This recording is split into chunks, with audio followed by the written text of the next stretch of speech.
عثمان صاحب کے بیٹے علاؤدین کو ہم سلطان سے ملنے نہیں دے سکتے۔ مشیر کہتا ہے وہ سلطان سے نہیں مل سکتا، وہ اپنے کمرے میں ہے اور صبح ہونے سے پہلے ہم اسے خالی ہاتھ بھیج دیں گے۔ یہ کہہ کر مشیر واپس چلا جاتا ہے اور گنجا ایک خط اٹھا کر اپنے پاس رکھ لیتی ہے۔ دوسری طرف ارحان لوفیرا کو یاد کرتا ہے اور اپنے زخم کو دیکھتا ہے اور کہتا ہے ترحان سے جب سپاہی سونا لے آئیں گے تو ہم یہاں سے نکل جائیں گے۔ ترحان کہے گا جیسا آپ کا حکم۔ اسی لمحے ہم دیکھیں گے محمد بیگ جو اپنے سپاہیوں کے ساتھ وہاں پہنچتا ہے اور آواز آتی ہے کھانا تیار ہے۔ ارحان صاحب اپنے سپاہیوں کے ساتھ کھانے کے لیے آگے بڑھتے ہیں تو محمد بیگ بنا اجازت آگے بڑھ کر میز پر بیٹھ جاتا ہے اور کھانا شروع کر دیتا ہے۔ ارحان کے سپاہی غصے سے آگے بڑھتے ہیں لیکن ارحان انہیں روک دیتا ہے۔ یہاں محمد بیگ کہتا ہے کھانا مزیدار ہے، آ جاؤ سپاہی کھانا کھاؤ۔ یہ سن کے ارحان کہتا ہے حلال کھانے کو حرام کیوں کرتے ہو محمد بیگ، اگر چاہیے تو ہم بانٹ سکتے ہیں۔ محمد بیگ کہتا ہے کمزور مانگ کر کھاتے ہیں ارحان بیگ، ہم بنا پوچھے لے لیتے ہیں۔ ارحان کہے گا یہ کھانا ہے، کل کیا کیا لیں گے آپ تاکہ ہم چھپا لیں۔ محمد بیگ کہتا ہے تمہارے پاس ہے ہی کیا دینے کو، 2 قلعے 2 قبائل، جتنا تمہارے پاس ہے اتنا تو ہم اپنے لوگوں کو تحفے میں دیتے ہیں۔ یہ سن کے ارحان سرائے والوں سے کہے گا محمد بیگ کے لیے لسی لاؤ، ہماری فتح انہیں ہضم نہیں ہو رہی، انہیں ٹھنڈا کرنے کی ضرورت ہے۔ جواب میں محمد بیگ کہتا ہے ہم بچوں کی فتح سے خوش ہوتے ہیں۔ تو ارحان کہے گا ہمارا کام جہاد کے لیے ہے، اگر آپ خوش ہوں گے تو ہم آپ کو مزید خوش کریں گے۔ اسی لمحے سپاہی سونا لے کر یہاں پہنچتے ہیں تو ارحان سونے کا ایک سکہ اٹھا کر میز پر پھینک دیتا ہے اور کہے گا محمد بیگ کی اچھی طرح مہمان نوازی کرو۔ اس کے بعد ارحان وہاں سے جانے لگے گا تو محمد بیگ کہتا ہے ارحان بیگ پھر ملیں گے۔ ارحان بغیر جواب دیے وہاں سے چلا جاتا ہے۔ اسی لمحے سرائے کا محافظ لسی لے کر آ جاتا ہے اور محمد بیگ کہتا ہے میں جانتا ہوں یہاں سونا کیوں آیا ہے، بڑا کون ہے تم دیکھ لو گے، اور غصے میں وہ لسی لے لیتا ہے۔ دوسری طرف محل سے حکیم سلطان کے کمرے سے باہر نکل کر آگے بڑھتے ہیں۔ انہیں جاتا دیکھ کر مشیر گنجا سے کہتا ہے آپ میرا تعاقب کریں، میں آپ کو خفیہ کمرے سے اندر لے کے جاؤں گا۔ اس کے ساتھ سب آگے بڑھ جاتے ہیں اور یہاں علاؤدین سپاہیوں کے ساتھ منہ ڈھانپ کر سلطان کے کمرے کے باہر کھڑا ہوتا ہے اور بے ہوش کے لیے تیار کی دوا رکھ کر دھواں سپاہیوں کی طرف کرتا ہے اور خفیہ کمرے سے گنجا اور خادمہ اندر داخل ہو جاتی ہیں، جہاں پہ سلطان مسعود بالکل بے ہوش بیڈ پہ لیٹے ہوئے ہوتے ہیں۔ گنجا سلطان کے پاس بیٹھ جاتی ہے اور ان کی انگلی سے وہ مہر اتار لیتی ہے اور اپنے ساتھ لائے خط پہ وہ مہر لگا لیتی ہے، جس سے اس کا خط فرمان کی صورت اختیار کر جاتا ہے۔ اسی لمحے باہر کھڑا سپاہی اٹھتا ہوا دھواں دیکھ کر اس کی جانب بڑھتا ہے اور کہتا ہے یہ کیا ہے بھائی؟ اسی ٹائم وہ بے ہوش ہو کر گر جاتا ہے۔ ان کے گرنے کی آواز اندر موجود گنجا اور خادمہ دونوں کو سنائی دیتی ہے، جبکہ علاؤدین کے سپاہی انہیں ٹھکانے لگا دیتے ہیں اور ان کی جگہ خود حفاظت پہ کھڑے ہو جاتے ہیں۔ اندر موجود گنجا اپنا کام کر کے مہر سلطان کو پہنا دیتی ہے۔ کچھ دیر کے بعد علاؤدین کمرے میں آ جاتا ہے جہاں سلطان کے علاوہ کوئی نہیں ہوتا۔ سلطان کو اس حال میں دیکھ کر علاؤدین کے منہ سے بے ساختہ نکلتا ہے سلطان مسعود، اور یہ کہتے ہی وہ سلطان کے پاس بیٹھ جاتا ہے اور سلطان مسعود کو کوئی ایسی دوا سنگھاتا ہے جس سے سلطان ہوش میں آ جاتے ہیں۔ تو علاؤدین کہتا ہے عثمان صاحب آپ کی اس حالت پہ بہت افسردہ ہیں، ہم نے جب سے آپ کے بارے میں سنا ہم نے سفر شروع کیا، میں جو کر سکا میں کروں گا۔ اور سلطان کہے گا قریب آؤ، جبکہ گنجا پردے کے پیچھے سے چھپ کے سب کچھ دیکھ رہی ہوگی۔ سلطان علاؤدین سے کہتا ہے تکیہ اس کے اندر نقشہ ہے وہ لے لو۔ یہ سنتے ہی علاؤدین سلطان کا تکیہ نکال لیتا ہے، اسے خنجر سے پھاڑ کے اس کے اندر سے نقشہ نکال لے گا۔ نقشے کو دیکھ کر پوچھتا ہے سلطان یہ کہاں کا نقشہ ہے؟ سلطان کہے گا خزانے کا راستہ ہے، سلجوقوں کا خزانہ جو کہ کچھ ٹائم تک میں نے باہر نکالے رکھا، اب یہ عثمان صاحب کی امانت ہے۔ خزانے کے بارے میں سنتے ہی گنجا کا رنگ اڑ جاتا ہے۔ اسی لمحے علاؤدین کو احساس ہوتا ہے کہ پردے کے پیچھے کوئی ہے۔ علاؤدین دیکھنے کے لیے اٹھتا ہے تو سلطان پانی پانی پکارتا ہے۔ علاؤدین انہیں پانی پلاتے ہیں اور پھر اپنی تلوار بے نیام کر لیتے ہیں، اور جب آگے بڑھ کر پردے کے پیچھے دیکھتے ہیں تو وہاں کوئی نہیں ہوتا کیونکہ گنجا وہاں سے نکل چکی ہوتی ہے۔ ویورز دوسری طرف ہم دیکھیں گے یونس ایمرے کو جو کہ چونٹیوں کے ساتھ بات کر رہے ہوں گے، انہیں کہیں گے کیا تم بھوکی ہو؟ چلو میں تمہیں کھانا دیتا ہوں، اور وہ نیچے بیٹھ جاتے ہیں۔ اسی لمحے عثمان صاحب اپنی اپنے سپاہیوں کے ساتھ وہاں پہنچتے ہیں۔ انہیں دیکھ کے یونس ایمرے کہتے ہیں، دیکھو جو دیکھ کر بھی اندھے ہیں اور ہماری طرف بڑھ رہے ہیں۔ یونس ایمرے کو دیکھ کے عثمان صاحب اور ان کے سپاہی رک جاتے ہیں۔ برہان کہتا ہے، درویش افندی آپ اس راستے میں کیوں بیٹھے ہیں؟ کیا آپ نہیں دیکھ رہے ہم جلدی میں ہیں؟ یونس ایمرے کہتے ہیں، ہر ایک اپنی منزل کو حاصل کرنے کے لیے آگے بڑھ رہا ہے، آپ بھی اور یہ چھوٹی مخلوق بھی۔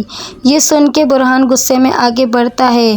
عثمان صاحب اسے روک دیتے ہیں اور خود گھوڑے سے اتر کے ان کے پاس جاتے ہیں اور پوچھتے ہیں، آپ کس کے بارے میں بول رہے ہیں؟ تو یونس ایمرے کھڑے ہو کر کہیں گے، میں نہیں بول رہا جناب، حق ہے، قرآن اس کے بارے میں کہتا ہے، اے چونٹیوں تم اپنے گھروں میں داخل ہو جاؤ، کہیں سلیمان یا اس کا لشکر تمہیں کچل نہ دے اور وہ شعور نہ رکھتے ہوں۔ یہ سن کے عثمان صاحب نیچے بیٹھ جاتے ہیں۔ یہ دیکھ کے یونس ایمرے کہتے ہیں، یہاں تک کہ اللہ پاک حضرت سلیمان سے بھی اپنی مخلوق کی حفاظت کرتے ہیں اور کہتے ہیں انہیں گزرنے دیں حضور۔ اس کے بعد عثمان صاحب کھڑے ہو کر کہتے ہیں، کتنی خوبصورت بات کی آپ نے درویش افندی، آپ نے ہمیں سیدھا راستہ دکھایا۔ عثمان صاحب ان کا شکریہ ادا کرتے ہیں اور اپنے سپاہیوں سے کہتے ہیں، ہم دوسرے راستے سے جائیں گے۔ پھر یونس ایمرے سے کہتے ہیں، جس نے ہمیں راستہ دکھایا آپ اپنا نام بتائیں گے افندی؟ جواب میں کہتے ہیں، مجھے غریب درویش کے نام سے جانیں۔ اس کے بعد وہ سب انہیں سلام کرتے ہوئے آگے بڑھ جاتے ہیں۔ ان کو جاتا ہوا دیکھ کے یونس ایمرے کہتے ہیں، تم اس طرف جا رہے ہو جس طرف سے تمہیں بچنا چاہیے، منزل بہت دور ہے، اس راستے پہ کون کہاں تک جائے گا، کون کہاں ٹھہرے گا، یہ کوئی نہیں جانتا۔ اب ہم دیکھیں گے کونیا کا محل، جہاں گونجا کہتی ہے، میرے بابا بہت خوش ہوں گے جب وہ سنیں گے میں نے اپنا فرض پورا کر دیا، اور خبر کبوتر کے ساتھ باندھ کر اسے اڑا دیتی ہے۔ اس کے ساتھ ساتھ ایک آواز گونجتی ہے، سلطان مسعود انتقال کر گئے اور آخرت کی طرف چل دیے۔ سلطان مسعود کی موت کی خبر سنتے ہی سلجوق ریاست کا اختتام ہوتا ہے۔ ویورز، عثمان صاحب نے سلطان مسعود کو بے اختیار بنانے میں بھرپور کوشش کی۔ انہیں بے انتہا غداریوں کے باوجود سلطان مسعود بالکل بے بس ہو گئے تھے۔ اپنے ہی خاندان میں بہت سے غدار نکلے جنہوں نے سلطان مسعود کا تخت الٹانے میں بہت سی مشکلات پیدا کی۔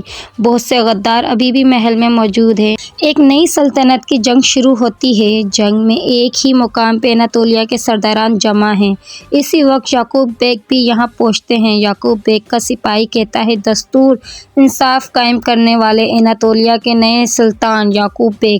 یعقوب بیگ کے نام کے ساتھ ساتھ سلطان کا نام سن کے سب حیران اور پریشان ہو جاتے ہیں۔ سب ایک دوسرے سے پوچھتے ہیں، نیا سلطان، اس کا کیا مطلب ہے؟ اور سب یعقوب بیگ کو سلام پیش کرتے ہیں۔ پھر ہم دیکھیں گے علاؤالدین سپاہیوں کے ساتھ اپنی منزل کی جانب بڑھ رہا ہوگا اور دوسری طرف گنجا بھی اپنا مقصد پورا کر کے لوٹ رہی ہوگی۔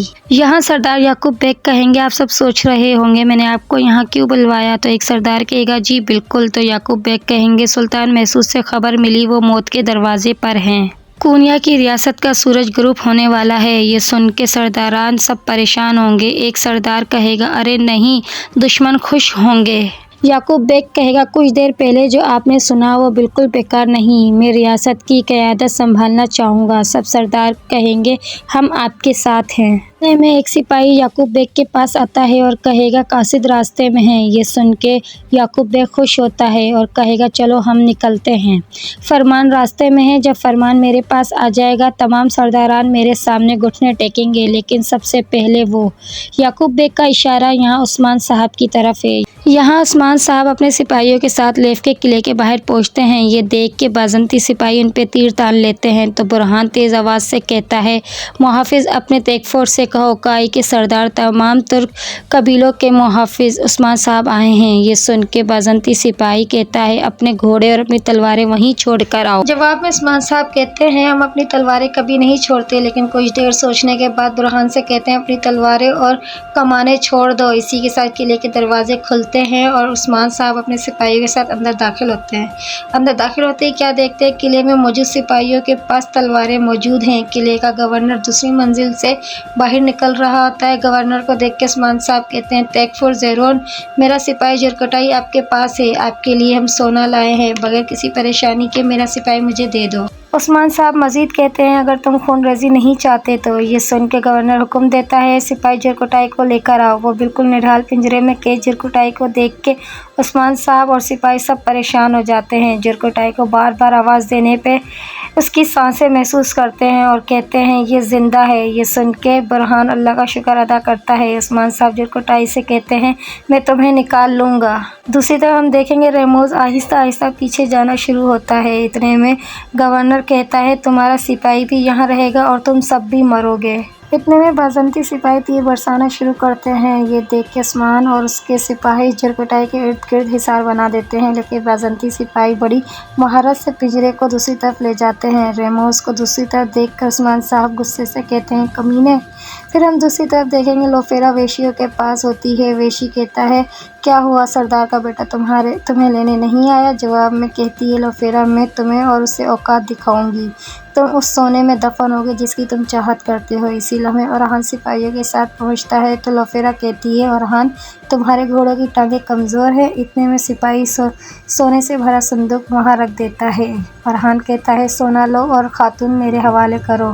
اس پہ وحشی کہتا ہے تمہیں کیا لگتا ہے خاتون کے بدلے ہم اتنا سا سونا لیں گے؟ یہ سن کے لوفیرا کہتی ہے تم کون ہوتے ہو کسی کا کچھ دینے والے؟ میں غلام نہیں ہوں، میں تم سب سے بدلہ لوں گی۔ اتنے میں وحشی کہتا ہے تم یہاں بے مطلب آئے ہو، تم سے پہلے کسی اور نے خاتون کو خرید لیا ہے۔ اورہان کہتا ہے تم جانتے ہو تم کیا کہہ رہے ہو؟ خاتون میری ہے، میں کسی کو نہیں دوں گا۔ اتنے میں پیچھے سے آواز آتی ہے محمد بے کی کہ اورہان میں نے تمہیں کیا کہا تھا، میں کچھ کہنے سے پہلے خرید لیتا ہوں۔ یہاں عثمان صاحب غصہ کرتے ہوئے ریموز سے کہیں گے تم نے ہمیں دھوکہ دیا، اور اتنے میں عثمان صاحب سپاہیوں سے کہیں گے حملہ۔ عثمان صاحب کے کہتے ہی جانباز بازنطیوں پہ ٹوٹ پڑتے ہیں۔ لیف کا قلعہ میدان جنگ بن چکا ہے۔ عثمان صاحب نے بہت سے بازنطیوں کو جہنم حاصل کر دیا ہے۔ بہت زیادہ تعداد ہونے کی وجہ سے بازنطی عثمان صاحب کو قابو کرنے کی کوشش کرتے ہیں، بہت سے کئی سپاہی زخمی ہو جاتے ہیں۔ یہاں عثمان صاحب ایک بازنطی سپاہی کو مارتے ہیں تو اگلے لمحے بازنطی سپاہیوں کے نیزے ان کے گلے پر ہوتے ہیں۔ یہ دیکھ کے گورنر کہتا ہے اپنی تلواریں پھینک دو ورنہ تمہارے سپاہیوں کے گلے کاٹ دوں گا۔ یہ سن کے عثمان صاحب کہتے ہیں ہم میں سے یہاں کوئی ایسا نہیں جو مرنے سے ڈرتا ہو، چلو ٹیک فور چلو۔ اسی کے ساتھ ٹیک فور نیچے آتا ہے اور عثمان صاحب سے کہتا ہے تم نے ہمارے قلعوں پر حملہ کیا، تم نے ہمارے درمیان جاسوس چھوڑے، تم نے ہمیں کم سمجھا۔ ہاں عثمان تم ہار گئے آج۔ جواب میں عثمان صاحب کہتا ہے کون ہارا کون جیتا یہ وقت بتائے گا، تم ہمیں زندہ کیوں رکھ رہے ہو کیوں؟ اسی لمحے سپاہی گورنر کے پاس آتا ہے اور اس کے کان میں کچھ کہتا ہے۔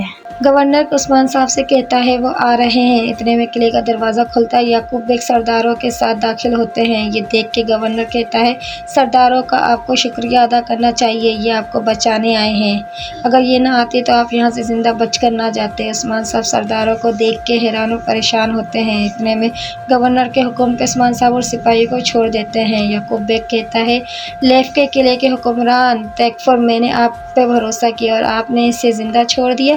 گورنر کہتا ہے جرمیان کے بیٹے یعقوب بیگ اگر آپ نے کوئی قاصد نہ بھیجا ہوتا تو عثمان کب کا مر چکا ہوتا۔ یعقوب بیگ کہتا ہے خاموش، ہمت بھی مت کرنا، ٹیک فور عثمان صاحب میرے سب سے قیمتی سرداروں میں سے ایک ہیں، اگر انہیں نقصان پہنچا تو تم میں سے کوئی زندہ نہیں بچے گا۔ تم رک گئے کیونکہ تم جانتے تھے کہ تمہارے ساتھ کیا ہوگا۔ اس کے بعد یعقوب بیگ عثمان صاحب کے پاس آتے ہیں اور کہتے ہیں عثمان صاحب سلامت رہیں، اب آپ قیدی نہیں ہیں، الحمدللہ، خوش آمدید۔ ہمارے پاس ایک بری خبر آئی ہے، سلطان مسعود انتقال کر گئے۔ یہ سن کے عثمان صاحب اور ان کے ساتھی دکھی ہو جاتے ہیں۔ عثمان صاحب کہتے ہیں اللہ پاک ان کی روح کو سلامت رکھے، آپ کا شکریہ، آپ نے انہیں ہماری قسمت کا فیصلہ کرنے نہیں دیا، اللہ آپ سے راضی ہو۔ مزید کہتے ہیں میں آپ کا مقروض ہوں۔ تو جواب میں یعقوب بیگ کہتا ہے میں آپ کو کبھی اکیلا نہیں چھوڑوں گا۔ اور یعقوب بیگ کہتا ہے میں اب اناطولیہ کے تمام سرداران کا سلطان ہوں، تمام سرداران نے میری بیعت کی ہے۔ یہ سن کے عثمان صاحب حیرانگی سے سرداران کو دیکھتے ہیں اور یعقوب بیگ کہتا ہے عثمان صاحب اب آپ کی باری ہے۔ بیعت کے لیے اپنا ہاتھ اٹھاتا ہے، عثمان صاحب کی طرف کرتا ہے اور کہتا ہے اپنی وفاداری کا اظہار کریں، لیکن عثمان صاحب شدید غصے میں اپنی تلوار زمین میں گاڑتے ہوئے کہتے ہیں جو حق پہ ہے ہم ان کے ساتھ ہیں، ہم لوگوں کے پیچھے نہیں چلتے، اور دونوں غصے میں ایک دوسرے کی طرف دیکھتے ہیں۔